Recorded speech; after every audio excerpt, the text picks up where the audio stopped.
Bonjour et bienvenue dans le studio d'AFTCOM, notre invitée de ce mois-ci, Madame Stéphanie Gobet. Vous êtes maître de conférence en linguistique à l'Université de Poitiers, au département Sciences du langage, langue des signes française. Vos recherches portent sur, entre autres, l'acquisition du langage chez les enfants entendants et sourds, le bilinguisme, la linguistique appliquée à la langue des signes française et la représentation de la langue des signes auprès des enfants sourds et des adultes.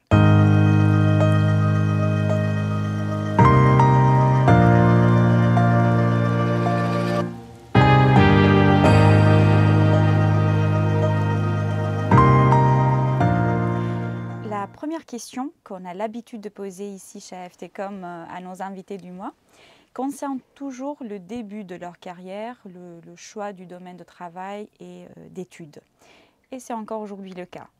On aimerait bien connaître un peu votre parcours académique ainsi que celui personnel.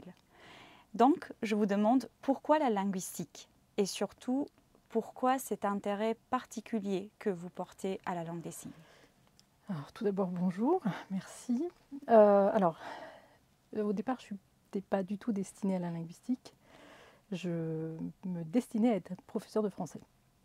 Et donc, j'étais en licence de lettres modernes et classiques avec le latin, etc.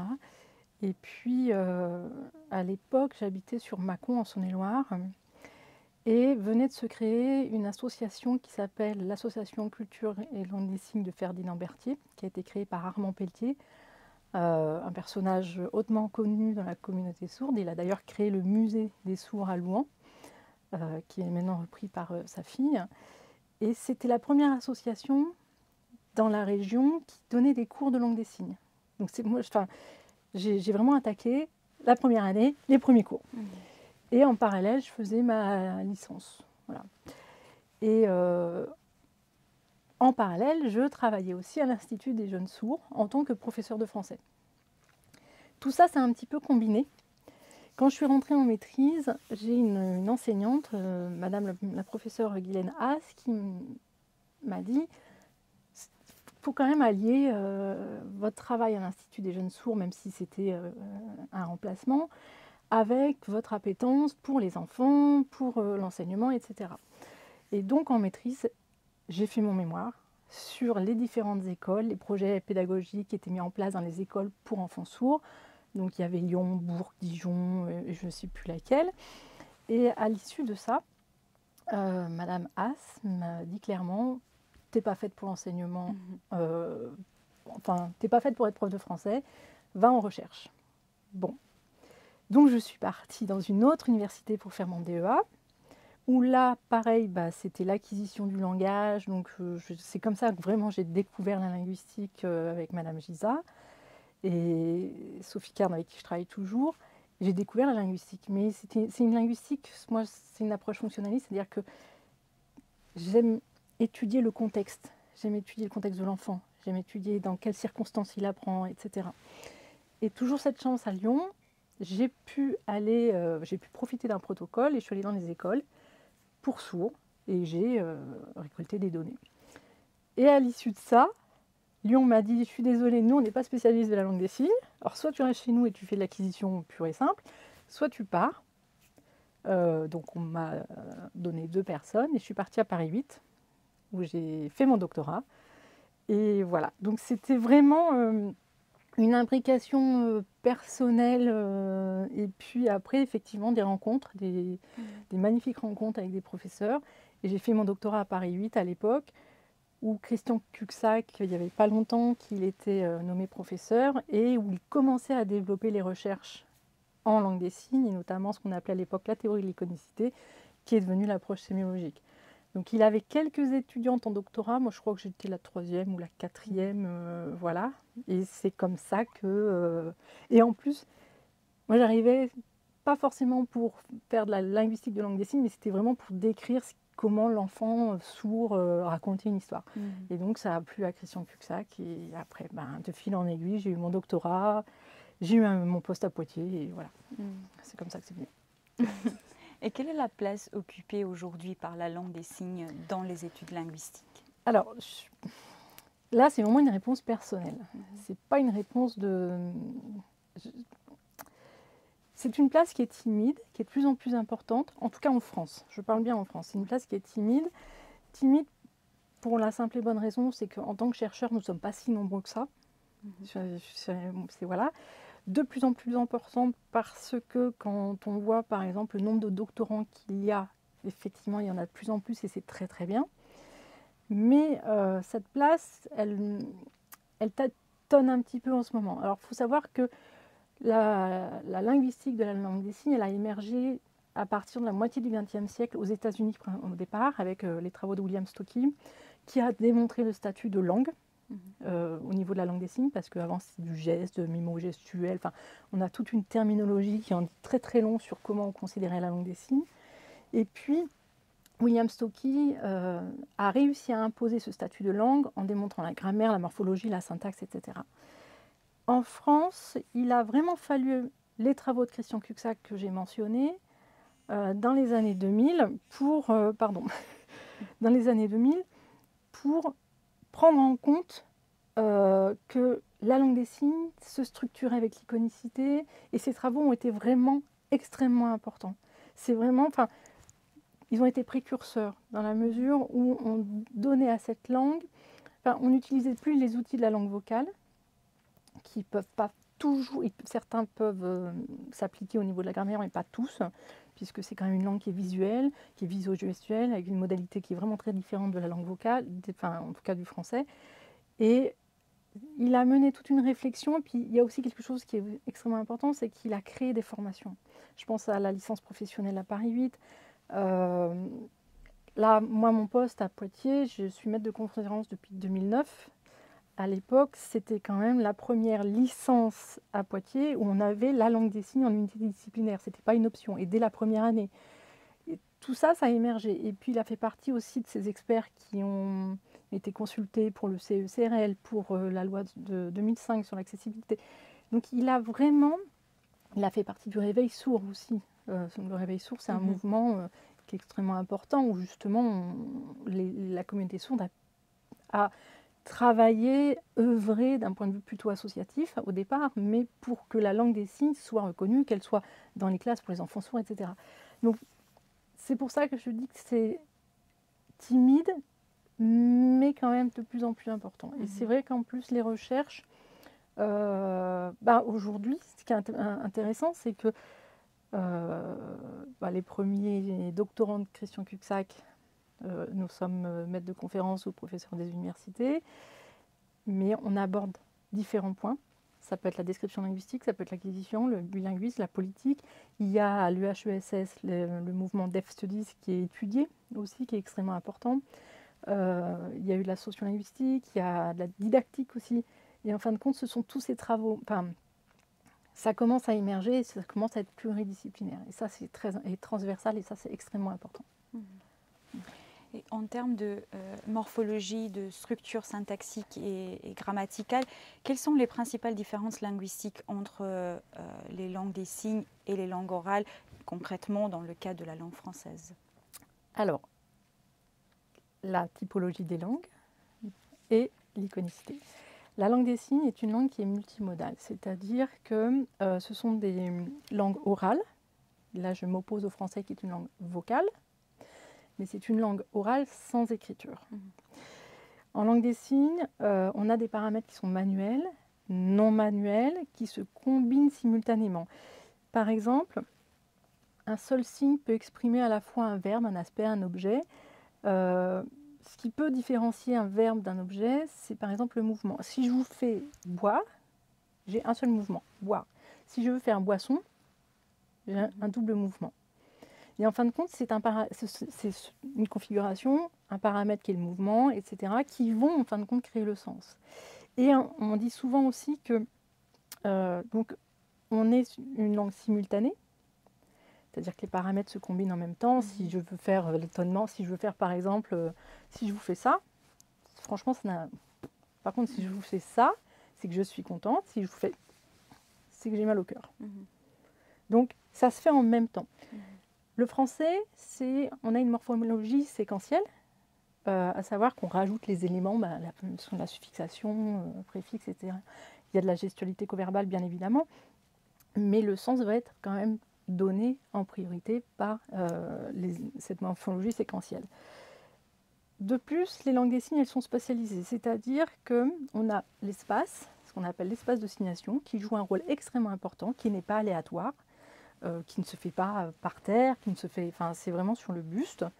Et dans cet espace-là, avec le regard, ce qu'on appelle le couple regard-pointage, on va, par exemple, je vais expliquer que moi, là, j'étais là, et puis Paul, lui, il était là, et puis on s'est rejoints.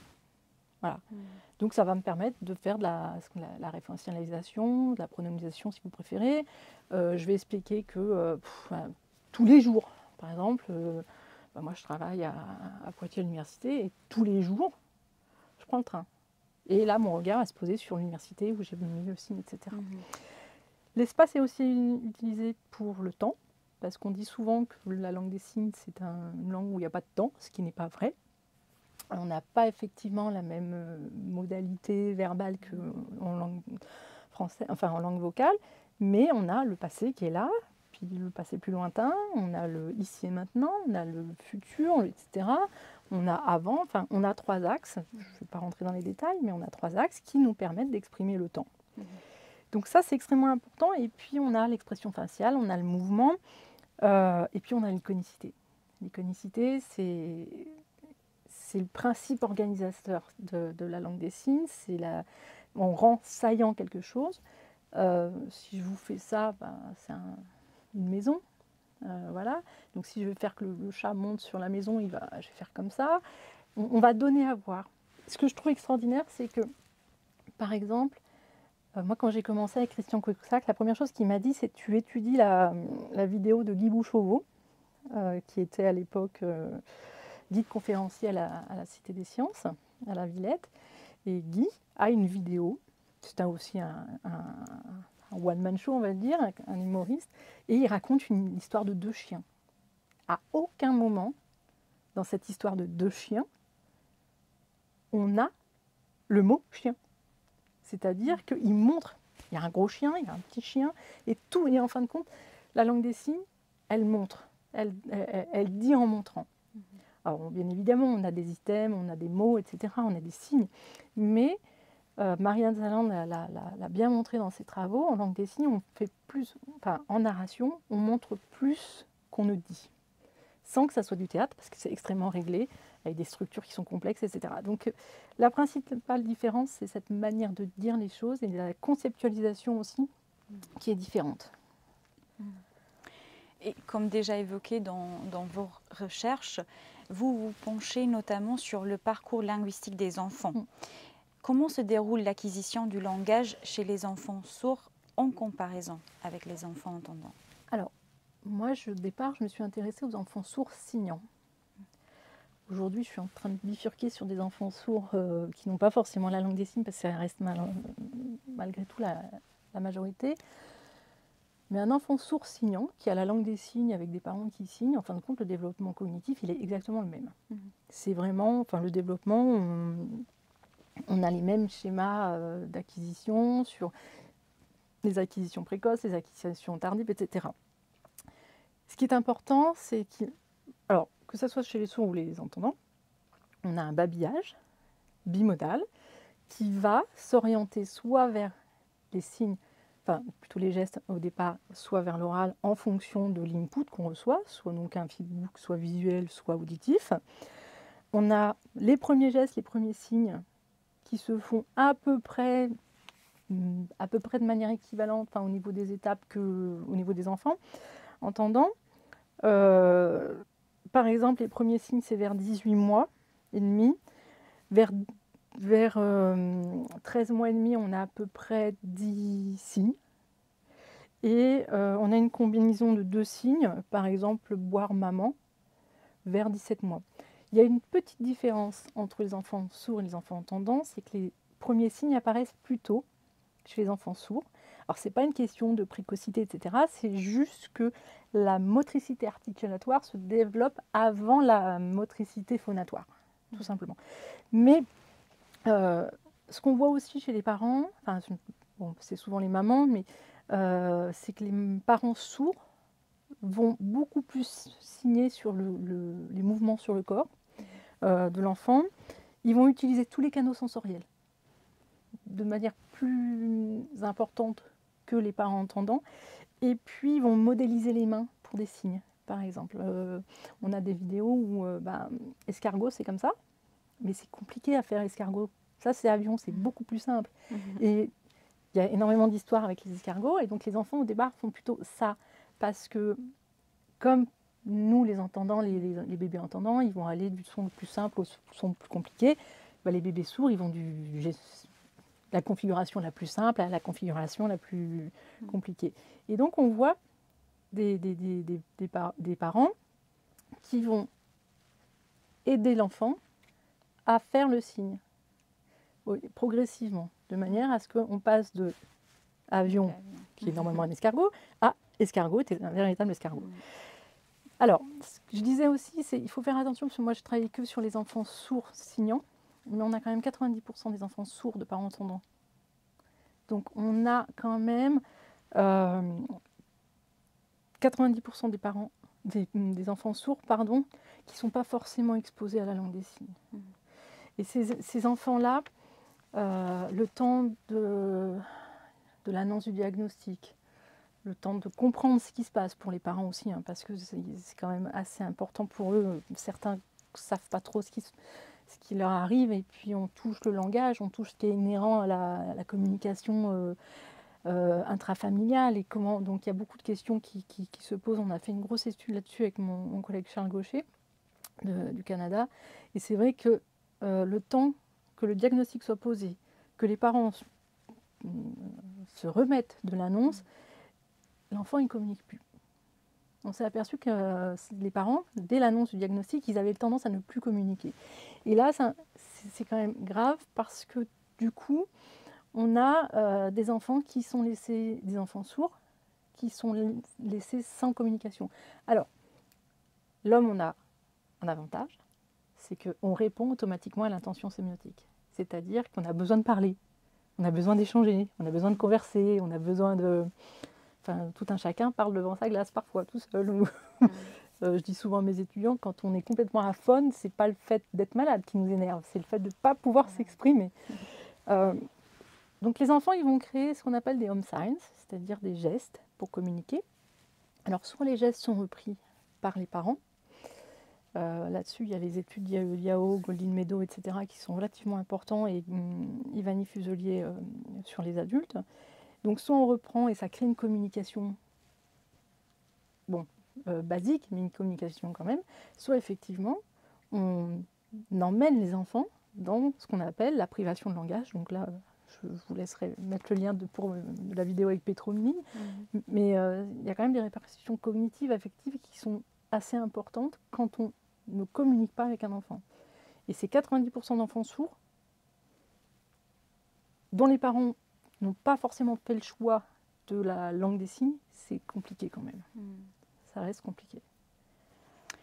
Chez les enfants entendants, le langage oral est étroitement lié au langage écrit, dans le sens où on va dire qu'il s'affine au fur et à mesure grâce à l'apprentissage de la lecture et de l'écriture, et au développement d'un langage écrit de plus en plus complexe et construit.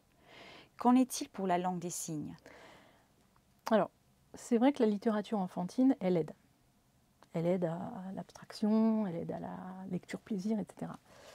Pour les enfants sourds, c'est un petit peu plus compliqué. Parce que il y a ces 90% d'enfants sourds, et le temps que on décide de comment des choix linguistiques, on n'a pas accès à cette littérature enfantine. Et la langue des signes est une langue orale, à tradition orale, sans écrit. Donc moi, je dirais plutôt que c'est l'inverse, c'est-à-dire que effectivement, pour les sourds, il y a un développement du langage oral qui se fait bien avant l'accès à l'écrit, où l'écrit amène un imaginaire, une connaissance des mots, etc. Il faut savoir qu'aujourd'hui, l'enfant sourd, quand il apprend l'écrit, souvent à l'école, c'est souvent un écrit, enfin, on lui apprend comme langue seconde. C'est très différent d'apprendre ce qui, dans les années 80, 90, voire 2000, on apprenait à l'enfant sourd l'écriture comme si il était oralisant. Or, le français est une langue audiogramme. C'est une langue où vraiment on apprend les sons. Et donc on enseignait l'écrit avec une méthode audiophonatoire. Autre phénomène aussi, pendant très très longtemps, les sourds ont vu l'écrit comme la langue d'évaluation, comme la langue de l'entendant. Or, on a un gros conflit quand même, hein, depuis 1880, le congrès de Milan, l'interdiction de la langue, enfin, pas l'interdiction, la proscription de la langue des signes, l'obligation de l'oralisation, de devenir entendant, etc. Et donc pendant très longtemps, il y avait un conflit avec l'écrit, c'était compliqué, et on apprenait à l'enfant sourd comme si il était entendant, donc c'était impossible. C'est une aberration. Aujourd'hui, on voit que le regard des enfants sourds change sur l'écrit, hein, parce que les méthodes aussi commencent à être différentes, même s'il n'y a pas de méthode officielle pour les enfants sourds. Deux, parce que les enfants sourds vont plus d'eux-mêmes vers l'orthophonie, ce qui va les aider avec ce rapport à l'écrit aussi. Avant, l'orthophonie, c'était la rééducation pure, simple, voilà. Là, aujourd'hui, on a quand même des orthophonistes qui travaillent avec les sourds sur le rapport à l'écrit, sur justement cette appropriation de l'écrit, en plus de l'école. Et on a aussi des enseignants sourds, voire entendants, qui travaillent. Je pense à l'école Paul Blé de Poitiers, qui est une école bilingue, qui est la plus ancienne école bilingue, puisque c'est depuis 1984, quand même, langue des signes français écrit, et où, en fin de compte, ils mettent en place des méthodes visuelles. Ils mettent en place, par exemple, le support vidéo, qui leur permet de remplacer l'écrit le temps de pouvoir faire. Ça permet de la méta-analyse, ça permet de faire avoir cette conscience métalinguistique, etc. Donc le rapport écrit enfant sourd est un peu compliqué. Et puis pendant très longtemps, suite au rapport de Gillot de 1980, il a été prôné que 80% des sourds étaient illettrés. Ce rapport Gillot, qui avait été commandé à l'époque par le Premier ministre Lionel Jospin, effectivement, fait à état que c'est compliqué, que les sourds ne savent pas forcément écrire, etc. Alors, c'est pas qu'ils ne savent pas écrire, c'est que, on ne leur a pas donné la bonne méthode. Enfin, si on apprend les langues avec des méthodes qui sont appropriées au profit de l'apprenant, voilà, langue seconde, langue étrangère, français universitaire, français à objectif spécifique, etc., fou, fu, fosse, etc., fleu, etc. Donc, il y avait ce problème de méthode. Et c'est pas que les sourds ne savent pas écrire, c'est qu'effectivement, à l'écrit, ils peuvent mettre la structure de la langue des signes. Donc, par exemple, le verbe, il peut être à la fin, ou il peut manquer un auxiliaire, etc. Mais pour avoir travaillé sur des écrits, certes, on a des erreurs morphosyntaxiques, mais d'un point de vue cohérence, on n'en a pas. Il y a quand même une construction du discours. Et si il y a une bonne méthode, nous on le voit bien, on a des jeunes sourds qui savent parfaitement écrire, il n'y a aucun problème, mais parce qu'ils ont eu ces méthodes visuelles et surtout de langue seconde ou étrangère, ça dépend du profil. Voilà. Dans un article publié sur The Conversation le 25 août 2024 et intitulé « La langue des signes à l'école, 50 ans de lutte et de progrès », vous dites « Si la langue des signes française, la LSF, est reconnue comme langue d'enseignement depuis 2005, l'accès à un cursus bilingue LSF français reste compliqué. Quels sont les défis auxquels les enfants sourds et leurs parents font face dans le système éducatif actuel et quels seraient selon vous les modèles à suivre pour surmonter ces difficultés? Alors, les écoles bilingues, il n'y en a pas beaucoup. Elles ont différentes colorations. C'est pas pour autant qu'il y a des enseignants tout le temps qui signent dans toutes les écoles. Moi, je travaille avec l'école Paul Blé de Poitiers, donc oui, là, je peux vous dire que c'est une véritable école bilingue. À Toulouse, c'est une véritable école bilingue. À Lyon, à Ayé, maintenant on parle d'école bilingue, mais ce n'est pas le cas dans toutes les écoles. Parce qu'on manque de formation, tout simplement. Il faut savoir aussi que dans certaines régions, c'est ce qui s'est passé, dans les médias, hein, mais par exemple à Poitiers, quand vous allez au collège-lycée, il manque des interprètes. Aujourd'hui, en France, on a entre 450 et 500 interprètes, et il en faudrait 6 fois plus. En plus, c'est de l'interprétation scolaire, donc on est entre l'interprétation, de la traductologie, c'est un peu particulier. Mais l'accessibilité, c'est donc le manque de personnel, clairement. Même avec la loi de 2005, les parents ont le choix de choisir l'école.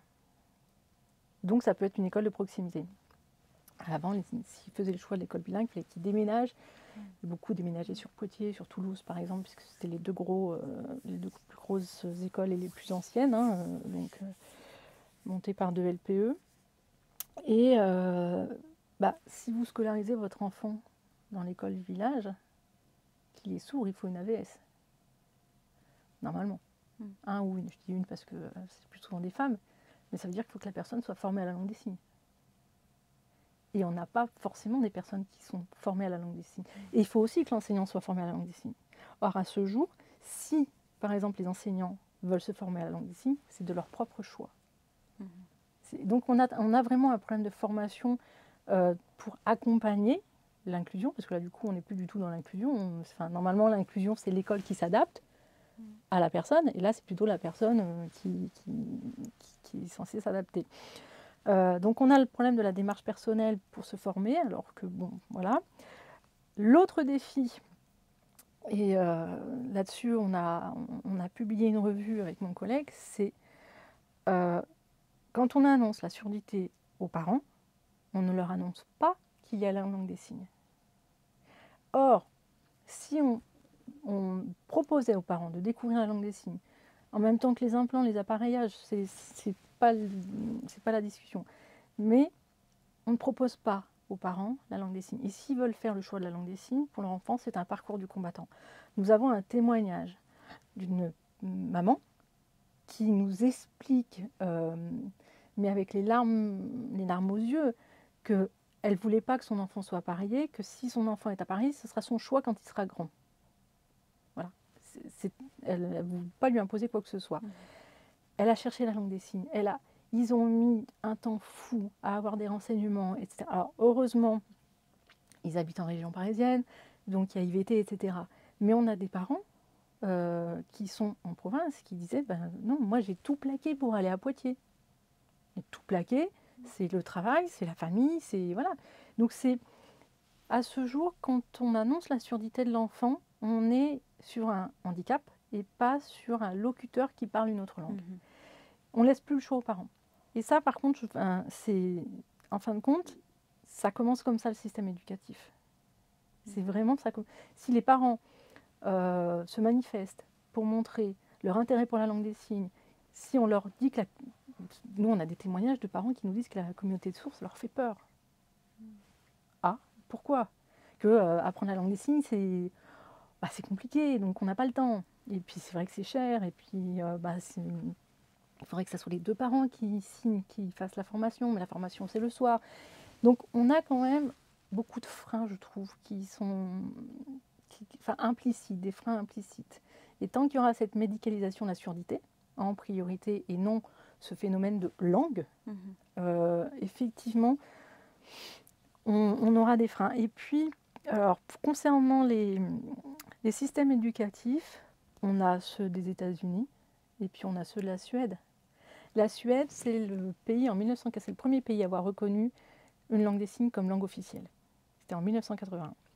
C'est le premier pays qui a mis des services d'interprétariat 24 heures sur 24 dans les grandes villes, bien évidemment, parce que la Suède, c'est un peu éparse, mais c'est aussi le premier pays qui a créé des écoles, qui forme des enseignants à la langue des signes, qu'ils soient sourds ou entendants, ils ont une formation obligatoire. Donc je trouve ça extraordinaire. Nous, il n'y a pas si longtemps que l'INSPE est accessible aux sourds. Pendant très longtemps, ex-INSPE UFM, ce n'était pas possible. Même nous, je suis désolée, mais à l'université, on n'a pas énormément d'étudiants sourds. Il y a ça aussi. Quand vous passez le bac en histoire, on vous évalue sur l'écrit. Et puis la moindre faute, ça passe. Alors qu'on évaluerait avec la vidéo, on aurait beaucoup plus de réussite. On a des jeunes qui ont des connaissances. Donc on a tout un système qui est un petit peu compliqué. Et puis alors là, en ce moment, on est dans l'inclusion, mais alors avec des définitions qui sont quand même très aléatoires sur le terrain, quoi. Moi, je trouve que c'est un peu compliqué. Et donc, il y a tout. C'est vraiment un gros mélange. Mais je dirais que la première chose, c'est quand même qu'il faut que les parents sachent que la langue des signes existe et que ça peut être la langue de leur enfant et la langue de la famille. Et que plus il y aura de parents qui signeront, plus il y aura de demandes d'écoles bilingues et du coup de formation spécialisée. Aujourd'hui, c'est très compliqué quand même. Et en termes justement de bilinguisme, quelles sont les spécificités du bilinguisme, langue des signes, langue vocale, en termes de transfert linguistique et d'interférence? Et comment cela se compare-t-il au bilinguisme entre deux langues orales ou deux langues vocales? Alors, on a tendance à dire avec certains collègues, enfin, quelques collègues, je pense notamment à l'équipe de Grenoble qui travaille dessus, l'enfant sourd, il est de facto bilingue. On parle de bilinguisme bimodal. Et c'est vrai que le bilinguisme chez l'enfant sourd, il peut prendre plusieurs colorations. Ça revient à ce que je venais de dire, c'est-à-dire selon les choix linguistiques opérés par l'entourage. Donc certains parents vont vraiment s'occuper du handicap, ils vont tout mettre en place pour que leur enfant devienne à minima entendant. Et à ce moment-là, il va y avoir tout un travail de rééducation pour retrouver de la voix et de l'ouïe via des appareils. Le choix de la LSF à ce moment-là, on avait une collègue, Agnès Meillet, qui parlait de cours à distribution, c'est-à-dire que vraiment c'est un appui et après on oublie. Et puis on a d'autres parents qui sont plus minoritaires, qui vont choisir la langue des signes, et puis le bilinguisme. Donc on n'est pas sur une définition binaire. Je pense que tout bilingue ne peut pas être, de toute façon, on ne peut pas le définir de manière binaire, qu'il soit entendant ou sourd, mais on a une situation linguistique quand même de la population qui est relativement atypique. Atypique par la transmission, la langue. C'est-à-dire que vous êtes né sourd, vous pouvez avoir des parents sourds, mais qui ne signent pas. Vous pouvez avoir des parents sourds qui signent. Vous pouvez avoir des parents entendants, signants. Vous pouvez avoir des parents entendants non signants. Vous pouvez avoir des grands-parents sourds qui oralisent, qui ne signent pas. Donc, vous voyez, on n'a pas la même transmission, par contre, qu'un bilingue. C'est au niveau transmission. Et puis, on a aussi des témoignages de personnes sourdes qui se définissent comme bilingues, mais par opposition. Sourd-entendant, manualiste-oraliste. C'est-à-dire qu'il peut être sourd-oraliste, sourd-manualiste, etc. Donc voilà, il faut savoir que donc on a il est possible d'avoir des interférences, je pense notamment à l'oralisation, je pense aussi au fait que quand on a des sourds oralisants, des fois on a des structures syntaxiques qui sont plus des structures avec l'espace, où on a une morphologie de la langue des signes et pas la morphologie séquentielle est moins importante, etc. Mais c'est vrai que la différence, quand même, la différence de modalité visio-gestuelle et audio-phonatoire contraint quand même ce type d'interférence.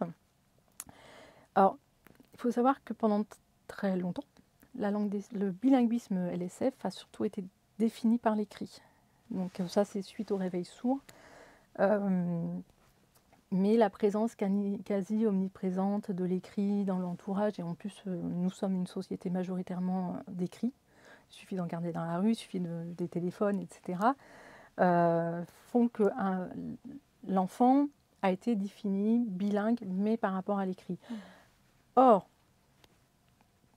notamment, c'est Millet, Estève et Munier, il me semble, qui ont écrit un article, une enquête dans le DGLFLF, où ils disent bien que les sourds oralisent de plus en plus.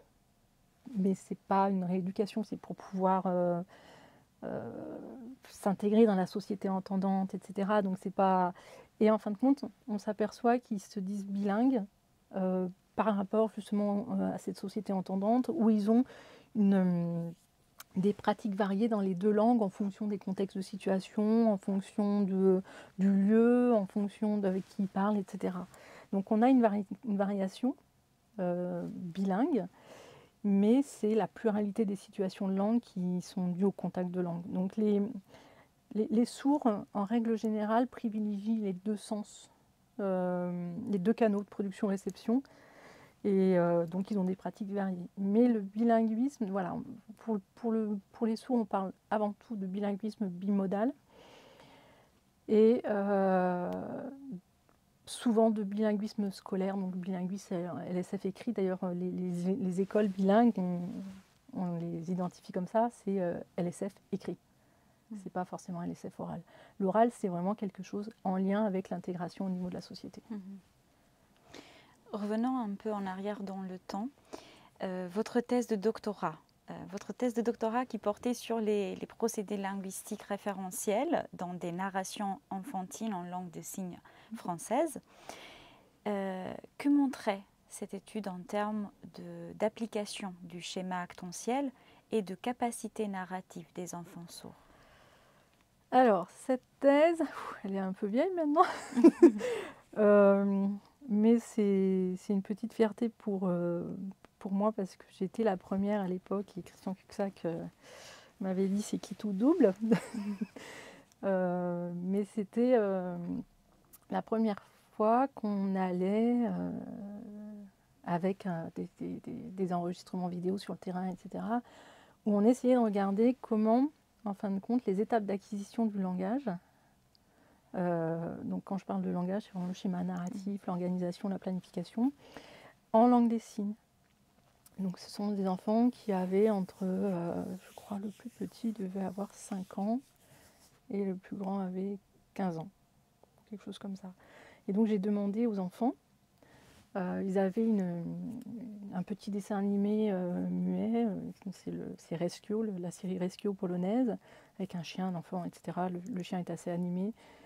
Je leur demandais de me raconter, enfin ils visionnaient la vidéo et je leur demandais, moi je ne connais pas l'histoire, est-ce que tu peux me la raconter en langue des signes parce que je ne la connais pas du tout. Et donc on a récolté comme ça on a récolté beaucoup de narrations. Et l'idée c'était de voir à peu près à partir de quel âge ils employaient des structures qui étaient l'équivalent de pronominalisation, de références tardives, etc. Donc là, si je rentre un peu dans la description linguistique, c'était les transferts personnels, les transferts situationnels, tout ce qui est iconique en tout cas. Est-ce que les enfants sourds disent plus en montrant ou montrent plus, selon les deux visées. Et on s'est aperçu au final que les enfants sourds avaient un développement cognitif identique à celui des entendants, qu'ils utilisaient ce qu'on appelle la stratégie du sujet thématique, à savoir tout petit, c'est il, féminin ou masculin, peu importe, ou Paul, ou etc. Enfin là, c'était le chien. Que quand on avait plusieurs personnages, et on avait une focalisation sur le personnage principal, et puis progressivement, on avait le personnage secondaire arrivait, mais avec des formes pas forcément anaphoriques. Normalement, si je dis Paul a rencontré Jean, il est parti. Si je vous dis il, vous ne savez pas si c'est Paul ou Jean, par exemple. Donc là, il faut expliciter avec la pronominalisation, implicite, explicite, etc., et les anaphores.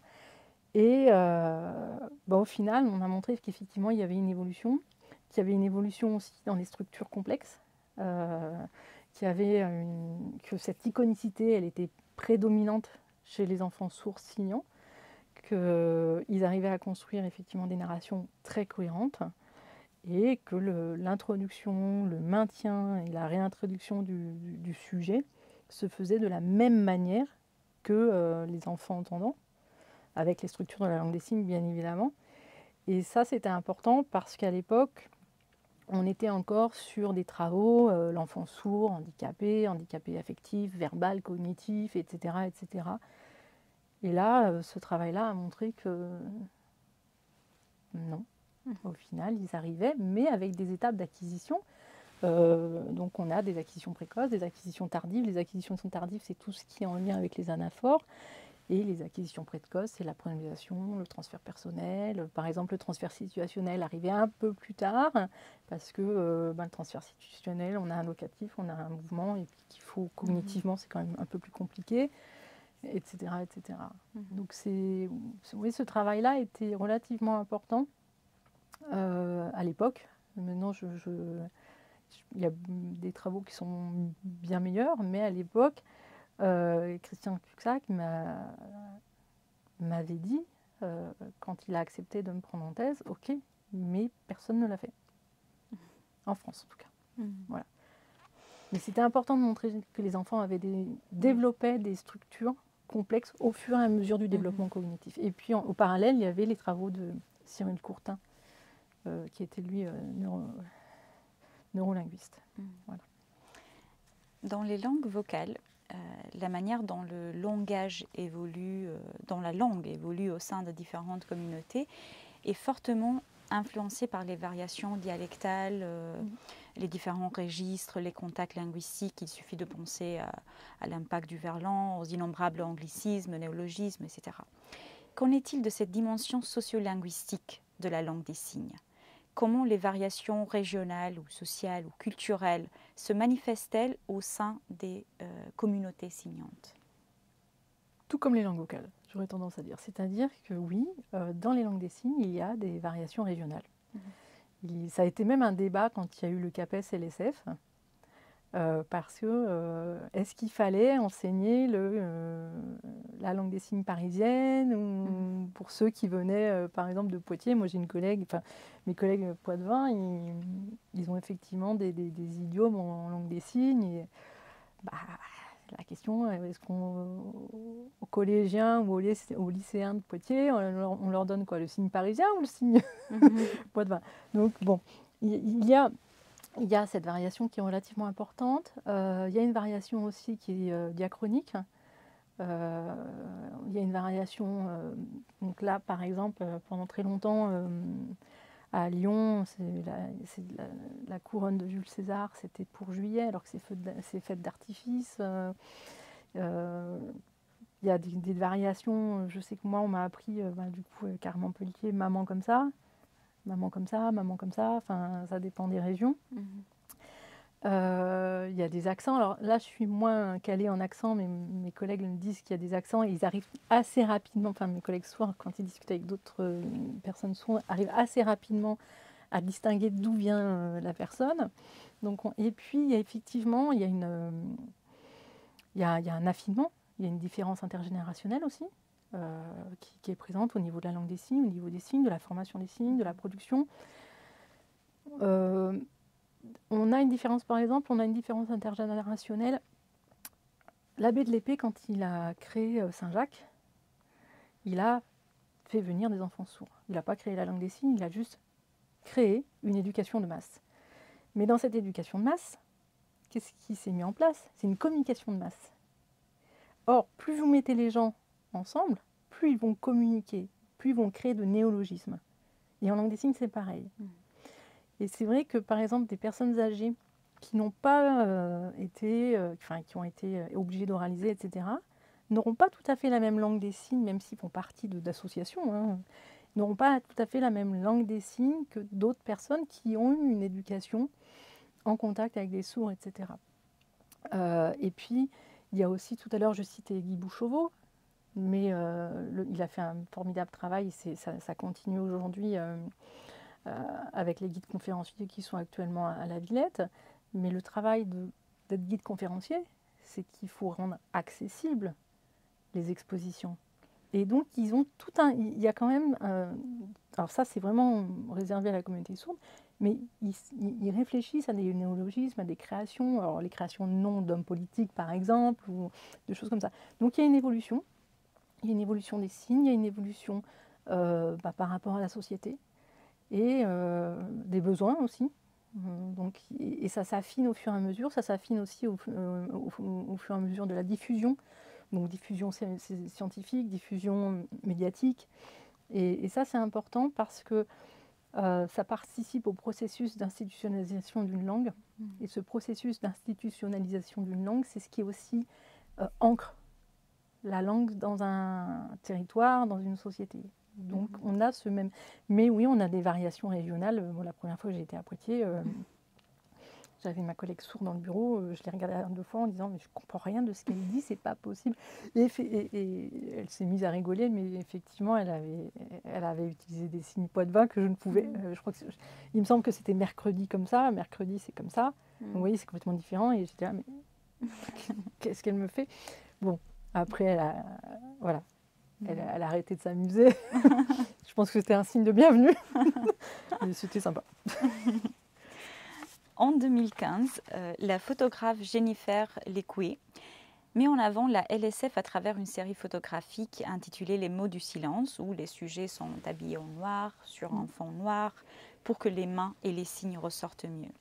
En 2021, l'Oscar du meilleur son et celui de meilleur montage est décerné à Sound of Metal de Darius Marder, qui nous invite à suivre le parcours d'un batteur devenu soudainement sourd et se retrouvant à devoir apprendre la langue des signes dans une classe d'enfants. Le sous-titrage pour sourds et malentendants est de plus en plus adopté dans les différents canaux de médias. J'évoque là que quelques exemples de cas où la langue des signes est abordée, est mise en lumière et prend sa place. Comment voyez-vous l'évolution de la reconnaissance de la langue des signes dans la société, notamment en matière d'inclusion et d'accessibilité? Alors, la loi sur l'accessibilité, c'est février 2005. Donc maintenant, on est à quelques années quand même, qui dans la loi, c'est la santé, la justice et l'éducation principalement. Alors, il y a beaucoup de progrès, on ne va pas dire l'inverse, mais je reprends ce mot timide. Alors le sous-titrage, comment dire, ils ne sont pas tous très performants quand même.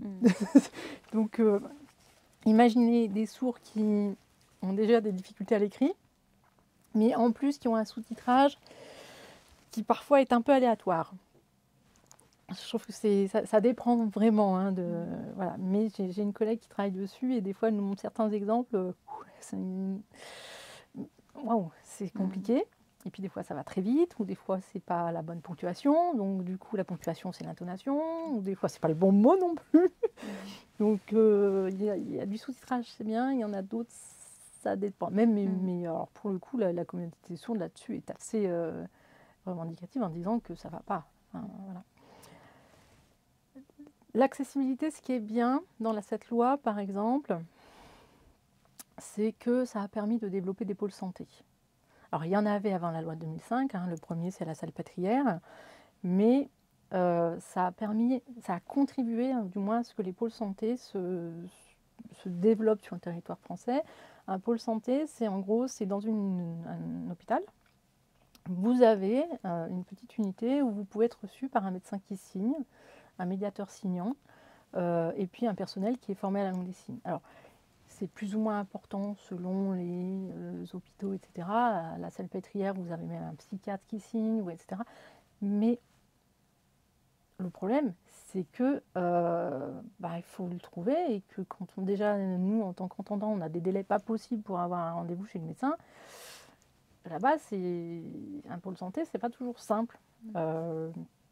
Et puis, c'est pas toutes les médecines. Oui, on peut signer, donc c'est compliqué. Donc, l'éducation, on en a parlé, ça reste compliqué. Le nombre d'interprètes n'est pas suffisant, le nombre de professionnels formés n'est pas suffisant. Alors, l'accessibilité, c'est vrai que c'est... Nous, par exemple, à l'université, quand on a eu des étudiants sourds qui voulaient suivre la licence sciences du langage, langue des signes, on contacte la cellule handicap ou le pôle handicap, je crois que ça a changé de nom. Et on voit, on a un appel d'offres avec un service d'interprétariat et on essaye au maximum de faire en sorte que les cours soient interprétés, etc. Hic, les cours après 20 heures, c'est pas possible. Alors à l'université, on a des cours après 20 heures. Voilà. Hic, il faut s'y prendre très tôt à l'avance pour avoir un planning d'interprètes, elles sont sursollicitées. Or, pour avoir vécu post-bac et Parcoursup, post-bac, on arrivait à déceler quand on avait des étudiants sourds. Aujourd'hui, Parcoursup, je ne sais pas. Donc c'est à la rentrée que si la personne ne contacte pas l'université avant, je ne peux pas anticiper. Donc ça veut dire qu'il peut y avoir un mois sans interprètes. C'est compliqué. Et en plus, là, je tire un peu la sonnette d'alarme, mais il faut donner les cours avant aux interprètes, et je sais que certains collègues ne le font pas. Donc c'est toujours compliqué. Donc on a une loi qui, quand même, a amené à des progrès. Notamment, je pense aux plateformes d'interprétation en langue des signes, par exemple. Ça, c'est extrêmement important, ça se développe. Bon, vous avez des systèmes qui fonctionnent plus ou moins bien, où il y a du délai d'attente, mais par contre, ça aussi, ça a pu être développé grâce aux universités, aux chercheurs et à la loi. De toute façon, il y a une obligation au niveau de la loi. Mais c'est compliqué. Moi, je trouve qu'on a trop souvent de témoignages de personnes sourdes qui se retrouvent confrontées à des difficultés d'accessibilité. Que ça soit santé, éducation, justice, au quotidien. Voilà. Quant à l'inclusion, j'en ai parlé un petit peu tout à l'heure. Je pense que c'est un phénomène individuel, c'est pas un phénomène collectif. C'est-à-dire que vous avez des endroits où ça se passe très très bien, et puis vous avez des endroits où ça se passe très très mal. Vous avez des endroits où effectivement, l'enfant sourd, certes, il a une personne dans la classe, mais elle n'est pas formée à la langue des signes, donc ça devient du français signé. Donc lui-même ne saisit pas trop ce qu'il en est, ou il n'a pas forcément les supports, et il peut vite se sentir isolé en plus. Donc c'est un peu compliqué. Alors, je renverrai les personnes qui regardent cette vidéo à l'émission L'œil et la main sur France 5, oui, et qui s'appelle Sans voix, où en fin de compte on a 2 témoignages de personnes sourdes qui expliquent leur point de vue de l'accessibilité. Et j'avoue que là, déjà L'œil et la main, c'est une émission que je conseille à tout le monde, mais c'est une réalité, je pense que nous, les entendants, même si on côtoie des personnes sourdes, on est loin d'appréhender quand même. Et on voit bien, on voit bien, par exemple, quand il y a des problèmes de harcèlement, c'est beaucoup plus compliqué pour eux de pouvoir se manifester et de pouvoir parler, d'échanger, d'être suivis, d'être accompagnés. Ça, c'est juste un exemple. Mais donc, il y a une avancée sur l'accessibilité grâce à la loi de 2005. Mais il y a encore des progrès à faire. Mais ça, c'est comme toute loi. Madame Stéphanie Gobet, c'était un plaisir. Merci à vous. Je vous remercie.